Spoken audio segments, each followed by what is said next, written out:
আসসালামু আলাইকুম। পার্সোবাইটির পক্ষ থেকে আপনাদের সবাইকে জানাচ্ছি স্বাগতম। আজকে আমরা দেখব এমএস এক্সেলে থাকা কাউন্টার ফর্মুলার ব্যবহার। বেসিক্যালি যখন আমাদেরকে কোশ্চেন করা হয় আমার ডাটার রেকর্ড থেকে আমার কতগুলো ডাটা আছে সেগুলো গণনা করে বের করতে, তখন আমরা কিন্তু কাউন্টার ফর্মুলা ব্যবহার করে থাকি।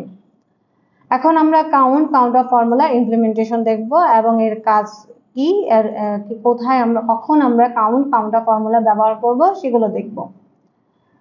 তো আমার এখানে আছে সাপ্লায়ার আইডি গুলো আমার নাম্বার টাইপের ডাটা এবং তারপর আছে আমার সাপ্লায়ার নামে একটা কলাম। এই কলামের ডাটাগুলো হচ্ছে আমার টেক্সট টাইপের ডাটা এবং আমার ইউনিট প্রাইস আছে, ইউনিট প্রাইস গুলো হচ্ছে আমার নাম্বার টাইপের ডাটা।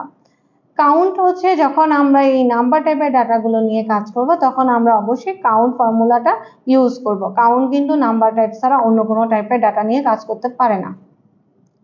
এবং কাউন্টটা হচ্ছে যখন আমার নাম্বার হোক, ডেট হোক কিংবা টেক্সট হোক, যে কোনো ডাটা টাইপ হোক সেই ডাটা টাইপ নিয়ে কাজ করতে পারবে। তো চলুন আমরা এখন এর ব্যবহার দেখি। তার জন্য সর্বপ্রথম আমার সেলটাকে অ্যাক্টিভ করতে হবে। আমি চলে যাব ফর্মুলা বারে। আমরা জানি যে কোনো ফর্মুলা লিখতে হলে ইকুয়াল সাইন দিতে হয়, তাই আমি ইকুয়াল সাইন দিচ্ছি। সো আমি এখন লিখবো হচ্ছে কিবোর্ড থেকে কাউন্ট। আমি এখানে দেখতেছি আমার কাউন্ট সাজেস্ট করতেছে, আমি ট্যাব প্রেস করলেই কাউন্ট চলে আসবে।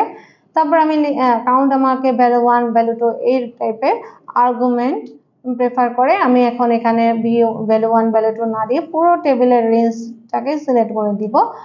আমি এবার কিবোর্ড থেকে এন্টার কি প্রেস করব, তাহলে আমার কাউন্ট ফর্মুলাটা এখানে অ্যাপ্লাই হয়ে যাবে। এবং আমি দেখতে পাচ্ছি আমার এখানে টোটাল সাপ্লায়ার আছে 15 জন, সে 15 জন আমার এখানে শো করতেছে। তারপরে আমরা এখন এই সাপ্লায়ার আইডি না, আমি এখন দেখতে চাচ্ছি যে সাপ্লায়ার যে টেক্সট টাইপের ডাটা আছে অর্থাৎ কতজন সাপ্লায়ার আছে সেই সাপ্লায়ার নামগুলো থেকে আমি এখানে ডাটা কতজন সাপ্লায়ার আছে সেটা বের করব। তার জন্য অবশ্যই আমাকে কাউন্টার ফর্মুলা ইউজ করতে হবে, যেহেতু কাউন্টে আমার টেক্সট টাইপ, নাম্বার টাইপ যে কোনো টাইপের ডাটা নিয়ে কাজ করতে পারে। তার জন্য সর্বপ্রথম আমার সেলটাকে অ্যাক্টিভ করতে হবে। চলে যাব ফর্মুলা বারে এবং আমি কিবোর্ড থেকে লিখবো কাউন্টটা, তারপর আমি ট্যাব প্রেস করব। এরপর আমি পুরো টেবিল রেঞ্জটাকে সিলেক্ট করে এন্টার কি প্রেস করব। তাহলে আমি দেখতে পাচ্ছি আমার কাউন্টের মতোই কাউন্টটা ফর্মুলা আমার একই রেজাল্ট দিতেছে। সো এভাবেই আমরা খুব সহজে কাউন্টার ফর্মুলা ব্যবহার করে আমরা আমাদের ডাটা রেকর্ডগুলো গণনা করতে পারি। ধন্যবাদ।